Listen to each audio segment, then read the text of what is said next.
You're listening to OPIS Talks, where you'll be in on conversations with insiders in the energy, chemicals, and environmental commodities markets. Guests share insights into the latest trends and innovations, industry challenges, and much more. Let's dive into the conversations that explore where the energy economy is headed, right here on OPIS Talks.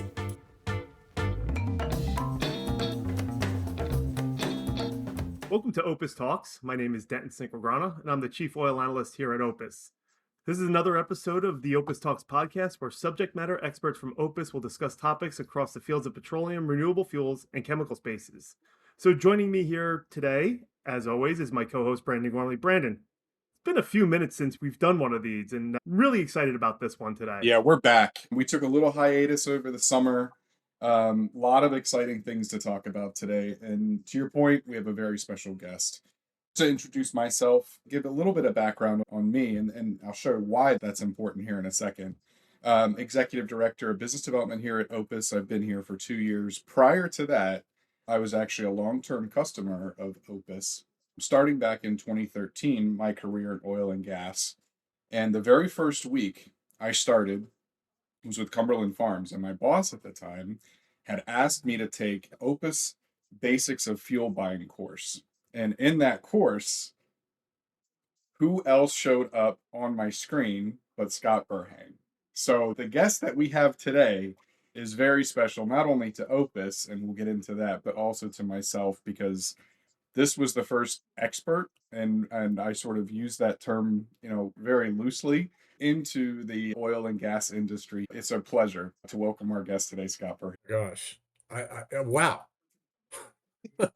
Go on for like another 10 minutes. Seriously. Similar to you, one of my first experiences at OPIS, literally a week or two, was going to one of those fuel buying things that Scott hosted along with Elaine Levin.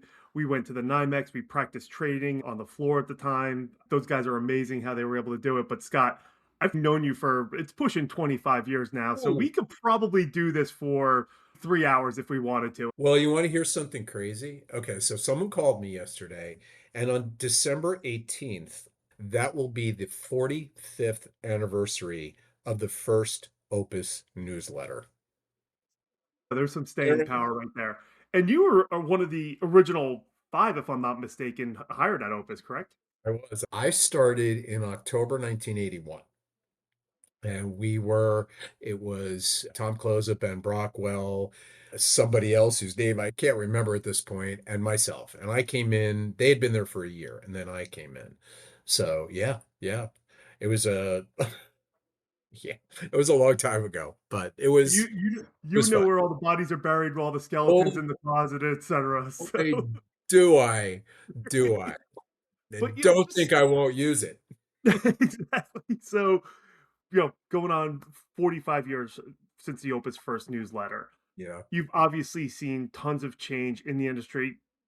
And I know this is probably a very broad and general question, but what are some of the kind of most significant changes you've seen in the business over that time span?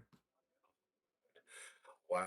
Well, you could start with, so when I started at OPIS, we all did a little bit of everything. So not only were we editors, but we were also customer service, and we were dealing with all the customer issues. I mean, you've seen so much consolidation among companies, right? When I started, there were probably 20 more refiners than there are now, especially on the West Coast. Distributors, there were more distributors, so that's changed. It's become a smaller pool of people. When I started, there was regular, unleaded, and premium, and it was high sulfur and low sulfur. That was it. If somebody wanted a copy of the Atlanta Rack, it was literally a page.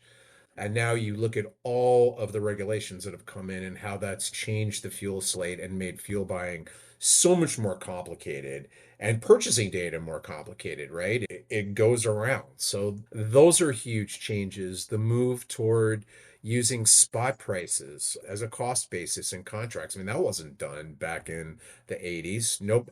People honestly didn't know what the NYMEX was back then. So now you have all these tools, like you guys have the OPIS spot ticker, and that sits on everybody's desk. So I think one of the other major things that's changed is people's visibility into price transparency and what's happening in the market and following news and understanding how that impacts their bottom line is just, it's a sea change. It's been huge. It's been huge. I think one of the things that kind of stands out to me over the years, and again, almost 25 years at Opus for myself, how when I first started, a move of a penny a gallon, 2 cents a gallon was earth shattering. Yep. Now these markets do that in a matter of minutes, sometimes seconds. You know, So we used to put out Opus alerts, right? We would put out, well, you know, Denton, we would put out these Opus alerts. Like if we got an intraday price change from somebody for like 2 cents, it would like we flashed it out to the market because people got, you know, as my mother used to say, they would get like all famish, right? They would get crazy about it. Now you look at a penny, you look at 2 cents, you go, ugh, big deal. You know, talk yeah. to me when it's 10 cents, 20 cents.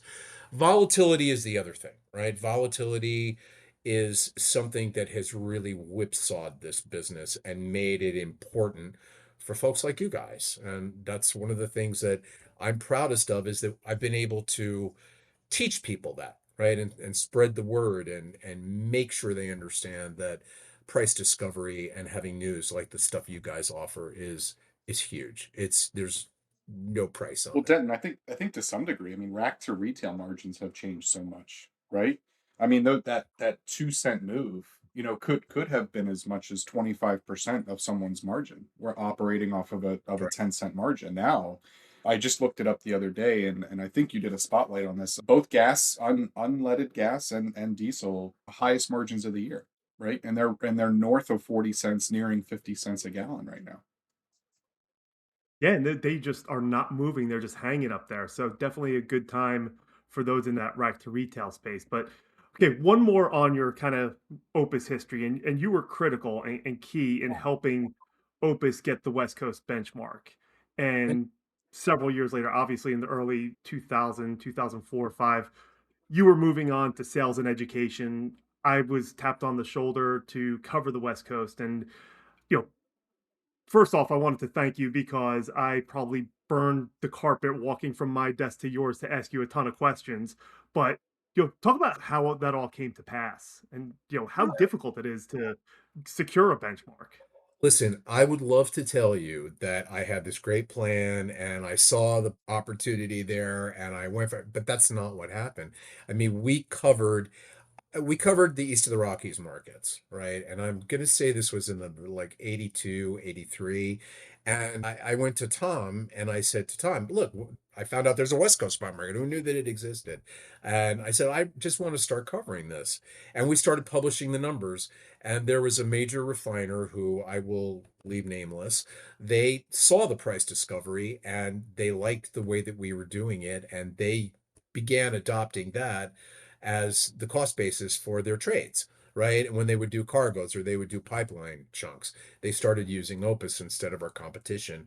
And it literally mushroomed from there. It was like a domino, right? It was like boom, boom, boom, boom, boom. All their trading partners went and they said, okay, we'll go with Opus for a variety of different reasons. So it was really luck. I mean, I would love to say that it was something else, but it was just divine intervention and wonderful luck. I've spent a lot of my career working with people who try to replicate that model, right? They try to replicate it. It's hard. It's really hard. When you have a benchmark, people are settled in with that. It's got to be very compelling and there's got to be a reason why you want to get out of it. So it's an interesting space. But that was an amazing time. I loved covering those markets.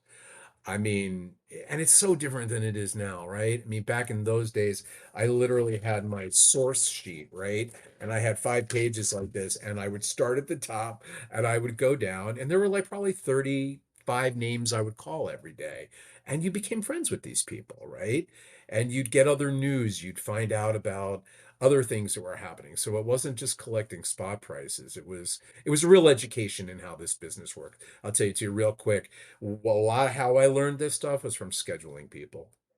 Mhm. That's how I learned. I was blessed that I had a couple of people that were like, no, no, no, no, no. You don't understand this. You don't understand what a pumping cycle is or when something's in the freeze or if it's an in tank. I'm like, what? Yeah, like, I All things wanted, I've never heard wanted to be before. I wanted to act in movies. I'm like, I don't know what the hell you're talking about. I made a So wrong now turn. Yeah, Uh, I'm gonna skip forward to more now. So you've been yeah, CEO right. at Sigma for a little over a year now. So how has that transition been for you? God, it's been, you talk about being blessed, and having luck in your career and knowing people that are supportive. I love doing this. I love doing this. It's so different. It's different, but it's not. I mean, a lot of it is education, right? A lot of what Sigma does is education. So for me, coming in, one of the things that I really wanted to do was take their education to the next level. And we've been working on that. But, the funny thing is, Denton, all these people were my customers. Yeah, so that They probably know made me. the transition a lot easier considering you knew most of the membership to begin with. I did, and I used to, like I'll see people, they'll pull me aside at a Sigma meeting and they will remember a bad contract negotiation that happened like 18 years ago. And they'll remember exactly what I said. And I'm like, oh my God, wow. Okay. But it's so much fun. It's so much fun. The meetings, as you guys know, and thank you for being such great Sigma supporters. I appreciate it. The meetings are a blast. It's a great time for people to network. And, our advocacy is something that's new for me. I was never involved in advocacy and understanding some of the substantive issues that we have and how it affects our people. And it's a wide range of issues. So it's been amazing. Thank you for asking. It's been I mean, amazing. Denton, I don't want to speak for you, but I mean, the Sigma events are awesome. You and I go to two of the bigger ones.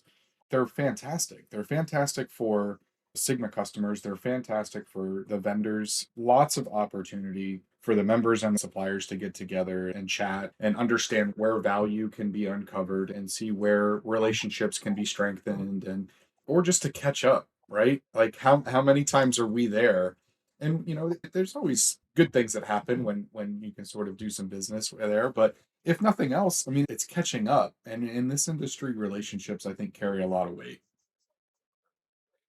You know, That's so true. That's so true. And thank you for the compliments. Thank you for it is, I have a terrific group of people who I am blessed that I walked into this because these guys know what they're doing. They can do those meetings. They've done them a million times. They know exactly what they're doing. It is a great place to network. I mean, it really is.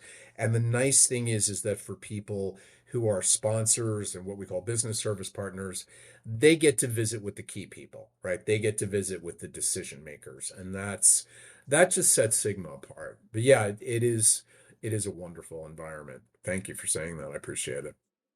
Yeah, no, and I agree 100%, maybe even 1,000% if that's possible. But you mentioned education being a big part of what Sigma is bringing and what you're kind of focused on. Are there any other enhancements or things that are in the works for over the coming months and years? Yeah, so we launched something called Sigma University. We launched it back in June. This is not only for our members, but it's for people outside of the industry as well. But we view it as a member benefit, right? So the first course is best practices in fuel buying. You take it at your desk. It's real quick, it's real easy, and that's going to grow. So we're going to do one on the basics of RINs so people can understand RINs because every time we do a RIN session, at a Sigma, we sell it out. There's no chairs left. It's like people want to hang their heads. They don't want to admit that they don't get it, but because it is complicated. So we're going to do that. We're going to do something with hedging. So yes, we're taking education, we're making it more widespread, more widely available, making it remote for people so that the people that can't travel, they can't leave the office for 3 or 4 days, they can do it at their desks. We're getting more into we're covering a lot of retail subjects that we kind of never did at Sigma. We would sort of maybe do it, but we have a lot of people in our membership that are in retail, right? So they're distributors that have retail assets, and there's a lot that's going on in the retail world that we are focusing on. We're doing more webinars. We're trying to spread the word. We're trying to really get the word out on Sigma and have people realize that it is an association that there's a tremendous value to being part of it. Hopefully, a lot of people that are Sigma members that listening to this, we want them to come to our day on the hill in July too. That's a big deal. So, yeah, Really important as well.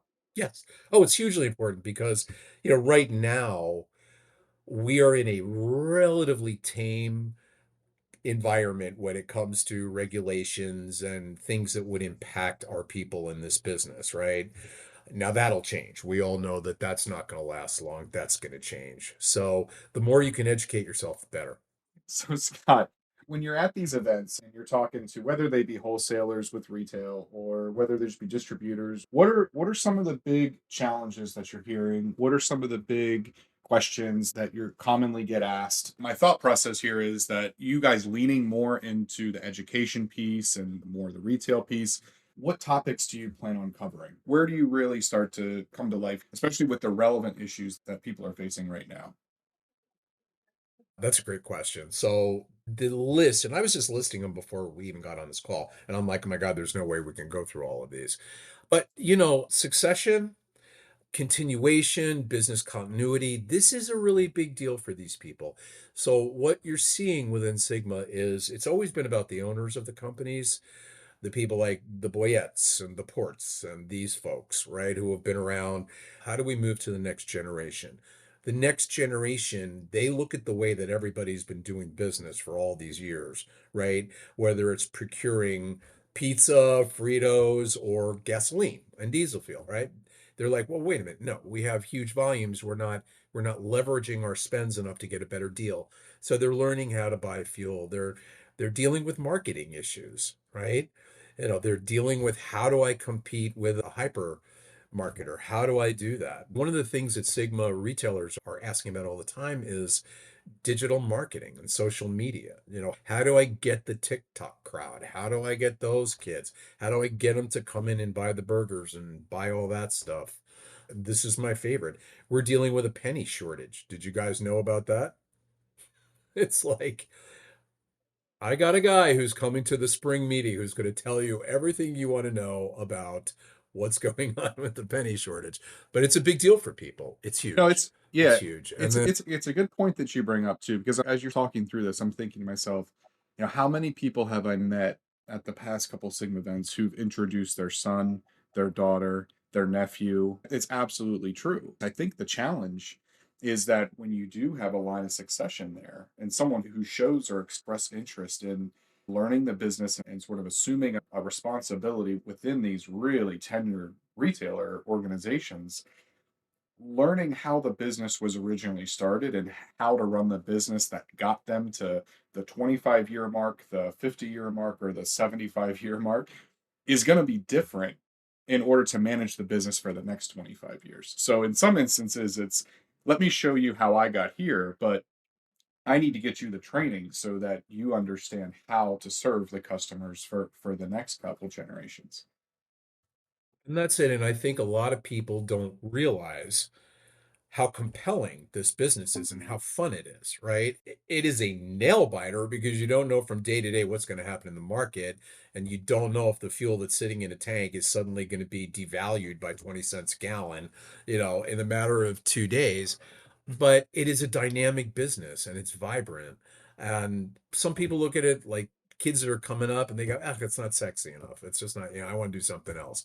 But the people who have it in their blood, they know in this business and they know how this has to change as we move forward because the way it is today, it's going to look completely different in 20 years. It's going to look Yeah. completely different. So the training, the innovation when it comes to some of the remote learning, is that going to involve industry experts, subject matter experts? Is it going to involve participation from members, combination of?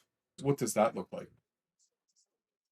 As we develop it and as we get bigger with it, we will probably bring in other folks and we'll do so like the webinars that we do. We do a rotating group of people. We'll have you guys come on. We'll have you come on, Denton, and do we're launching this thing. We haven't really put it out yet, but I can give it a little bit of a plug. It's going to be called Market Mondays, right? And it's really for Sigma members.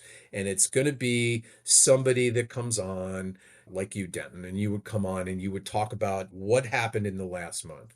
What's going on in the markets. Here's what I see. Here's some things you should keep an eye on. So we're doing that. And that will be a rotating group of people. We're going to cycle through like a lot of the different market, I call them pundits, but there's a lot of them. They're all great and they all have different personalities. So it'll make it a little bit more vibrant. But yeah, I do see that. We're going to do something with hedging. And my hope is that we'll get a couple of people who have actually implemented fuel hedging programs to do a little blip in the middle of the thing and just say, here's how I did it. So, yeah, look, the more people we can get involved, the better. I can't speak enough around the organization. I'm very much looking forward to some of the new things that you guys are going to roll out. Jenton and I were at the annual November event in Nashville, and it was so well organized. It feels like you guys do these like once a week. I can't imagine all of the work that sort of goes in behind the scenes to make it seem like it's just another day. Yeah. It is one of the events that when I see it on my calendar, when I'm traveling the next week or the next month, I get excited about it. I'm going to use you in a marketing piece. Okay. I'm going to get a quote from you. We're going to put it in a Okay. marketing piece. All right. I thank Yeah. you. So the one in Nashville was our biggest meeting ever. We had 858 people, I think, which is the largest Sigma meeting ever. There's a real buzz. There's a real buzz around it. I think people are getting excited that we're doing different stuff. Well, thank you for saying that. I really appreciate it. I've been going to Sigma meetings for probably about 10, 15 years, and just to see how it's, like you said, Scott, it's exploded. I mean, the amount of people there, and you see people that you haven't seen in a while. It's great. And again, two things I've picked up from this conversation. One is that this is very much a relationship business, right? There's been a lot of it's very competitive. There's no question about that, but it's also built on relationships. Some days somebody could be in trouble with supply, and there's no one holds them over a barrel, pardon the pun, because at some point they may need some help. So that's what I love about this business. Scott, you said it perfectly. It's a fun business. It's an exciting business. At the end of the day, there's a lot of successful people who have been in this business, and you see them all at Sigma. You admire them. I guess one final thing before we kind of wrap up Yeah, here. sure. Kind of went through. What are your kind of top three issues right now that are facing Sigma members? Well, so E15 is a huge issue. Sigma supports year-round E15. I'm actually going to a meeting tomorrow called a joint industry where we have people from API and EMA and Sigma and NATSO and all these other folks, and we kind of talk through these issues. So that's a big one. What's happening with the biodiesel tax credit, that's huge. And the whole concept of how and AI is huge. AI is huge for these people because it scares them. It scares them because I don't understand it. I don't understand how to use it. So what's going to become incumbent upon us is going to be to educate people on all of this. But, you look at E15 and you look at some of this other stuff like the RVO requirements and all this other stuff, that will change. So it will create other opportunities for education as we move forward. But those are the big ones. Those are the big ones. Makes sense. Yeah, no, those are kind of what I hear as well. Talking Yeah. to people, yeah, these are the issues. The one thing that's kind of simmered down a little bit, if you will, and I don't know if it's because of the administration, but electric cars. Yes. It's still there. They're still growing. It's just not the explosive growth that maybe some had expected to take place by now. So, still there. So that's a big issue for Sigma too, because our people that want to have EVs on site, there's all kinds of legal requirements on where you put them and what the distances need to be from various other things. There's fire laws. I never knew about this stuff. Like you don't think about it, but there's fire laws that affect our people. So yeah, that is something. You're right. It's a little bit off the table right now. It's kind of backstage, but that won't last forever. I think Brandon was kind of hinting at this, but Scott, if there's anything he, myself, or anyone at Opus could do to help out Sigma in the future, please, we're just a phone call away or I an know. email or whatever it takes. But, Scott, this has been great. Really enjoyed it. Great to catch up always, as someone I've known for pushing 25 years now. So, Scott, just want to You're gonna thank make you. you're gonna make me cry. Okay. No, stop. But yeah, It Scott, doesn't take much. Well, I can Scott, hug and cry on a dime. there you go. There you go. And I'll speak on behalf of Brandon, but it's been an absolute pleasure. And thank you for carving out some time for us today. Thank you for inviting me. This was delightful. I want you to come and I want you to do one of my Market Mondays. Talk to you about that. But You again, you got it. guys, thank you for all your support of Sigma. And thank you for being such good friends. I really appreciate it very much. Thanks again, Scott. Appreciate it.